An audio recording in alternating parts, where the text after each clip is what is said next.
বিরতির পর স্বাগত। খেলাধুলার দিক দিয়ে কিভাবে রাজ্যকে এগিয়ে নিয়ে যাওয়া যায় তার জন্য ইতিমধ্যেই রাজ্য সরকার বিভিন্ন পদক্ষেপ বিভিন্ন পরিকল্পনা গ্রহণ করছে। অন্যদিকে রাজ্যের খেলোয়াড়দের কিভাবে উৎসাহিত করা যায় তার জন্য একাধিক ইভেন্টের আয়োজন করছে। তারই মধ্যে খবর 2025 সালে পূর্বোত্তর গেমস করার পরিকল্পনা চলছে রাজ্য সরকারের। ত্রিপুরাতেই অনুষ্ঠিত হতে পারে সেই আসর, এমনটাই কিন্তু সূত্র মারফত খবর। পরিকল্পনা নিয়ে একগুচ্ছ আলাপ আলোচনা করবে রাজ্য সরকার, এমনটাই কিন্তু আপডেট উঠে আসছে। সেই বিষয়টা নিয়ে আমি আরো বিস্তারিত জানবো। টেলিফোন লাইনে রয়েছে ক্রীড়া সাংবাদিক বিপ্লব চন্দ্র। বিপ্লব দা, কি আপডেট পাচ্ছ? দেখো, তুমি যেটা বলেছো সেটা ঠিক যে রাজ্য সরকার 2018 সালে যখন পরিবর্তন হয়েছে, তারপর এই পরিবর্তনের পর থেকে আমরা দেখেছি একের পর এক ক্রীড়া উন্নয়নের জন্য চেষ্টা চালাচ্ছে এবং সেই চেষ্টা কিন্তু আগামী দিনে নিয়ে যাওয়ার পরিকল্পনা।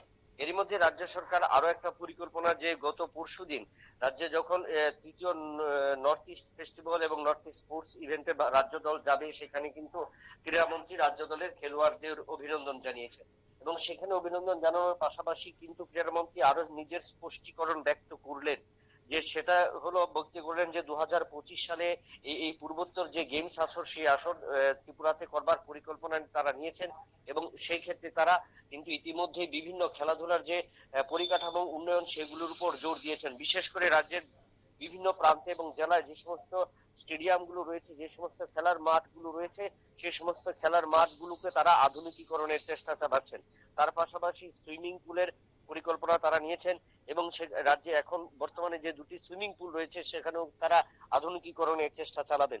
তার পাশাপাশি উমাকান্ত মিনি স্টেডিয়াম যেরকম হয়েছে সেই রকম রাজ্যের বিভিন্ন জেলা, উদয়পুর, শান্তিরবাজার মহকুমা এবং খোয়াই এবং অন্যান্য কমলপুর সহ বিভিন্ন এলাকাতে আরো বেশ কয়েকটি অ্যাস্ট্রোটার্ফ মাঠ, ফুটবল মাঠের পরিকল্পনা তারা নিয়েছেন। এই পরিকল্পনা হলো, যেহেতু পূর্বোত্তর আসরে বেশিরভাগ ক্ষেত্রে 12 থেকে 14টি ইভেন্ট অনুষ্ঠিত হয়, সেখানে সেই সমস্ত ইভেন্ট যেন করানো যায় তার জন্য কিন্তু রাজ্য সরকার ইতিমধ্যেই কিন্তু এই পরিকল্পনা নিয়েছে।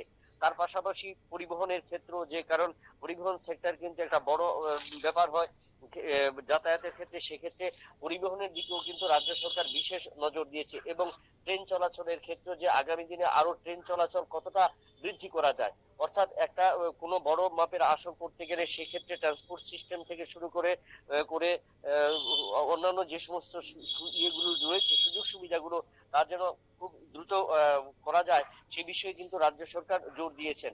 তার পাশাপাশি বিভিন্ন ইভেন্ট গুলো আমরা দেখেছি, ফুটবল বলো, অ্যাথলেটিক্স বলো, জুডো বলো, ক্রিকেট বলো, বিভিন্ন ইভেন্ট গুলোতেও কি এবছর থেকে কিন্তু রাজ্য সরকারের পরিকল্পনা, আগে যে সমস্ত বয়স ভিত্তিক আসরগুলো হতো, এবার কিন্তু সেই সমস্ত বয়সগুলো থেকে আরোটা কমে বা কোনোটাকে পরিবর্তন করে আনার চেষ্টা চালাচ্ছে। অর্থাৎ রাজ্য সরকারের এই পরিকল্পনা যে আগামী দিনে ক্রীড়া উন্নয়ন এবং খেলোয়াড় তুলে আনার ক্ষেত্রে কতটুকু সুযোগ সুবিধা দেওয়া যায় এবং তার পাশাপাশি কতটুকু খেলোয়াড় তুলে আনা যায় সে বিষয়ে জোর দেওয়া হয়েছে।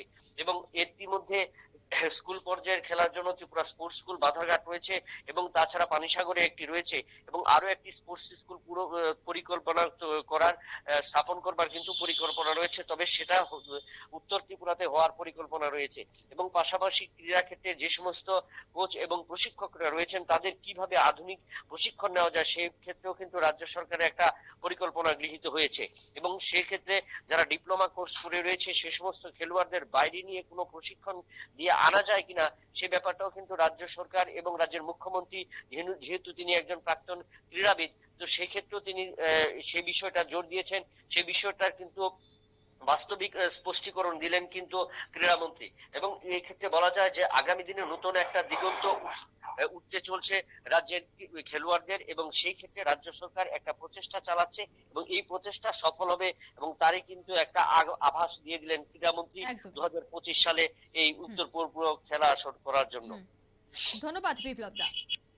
অর্থাৎ 2025 সালের মধ্যে পূর্বোত্তর গেমস করার একটা পরিকল্পনা চলছে ইতিমধ্যেই রাজ্য সরকারের। তা নিয়ে আগামী দিনে অনুষ্ঠিত হতে যাচ্ছে একটি বড় বৈঠক। সেই বৈঠকেই গোটা বিষয় নিয়ে আলোচনা হবে বলে জানাচ্ছেন ক্রীড়া সাংবাদিক।